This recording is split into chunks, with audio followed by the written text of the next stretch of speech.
آمن الرسول بما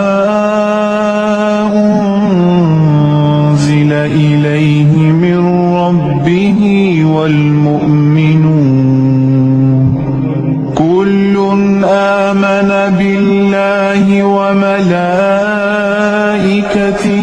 وكتبه ورسله لا نفرق بين أحد من رسله وقالوا سمعنا وأطعنا غفرانك ربنا وإليك المصير لا يكلف الله نفسا إلا وسعها لها ما كسبت وعليها ما اكتسبت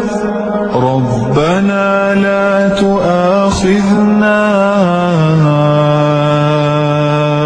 إن نسينا أو أخطأنا ربنا لا تؤاخذنا إن نسينا أو أخطأنا ربنا ولا تحمل علينا إصرا كما حملته على الذين من قبلنا ربنا ولا تحملنا ما لا طاقة لنا به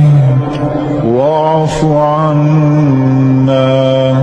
واغفر لنا وارحمنا أنت مولانا فانصرنا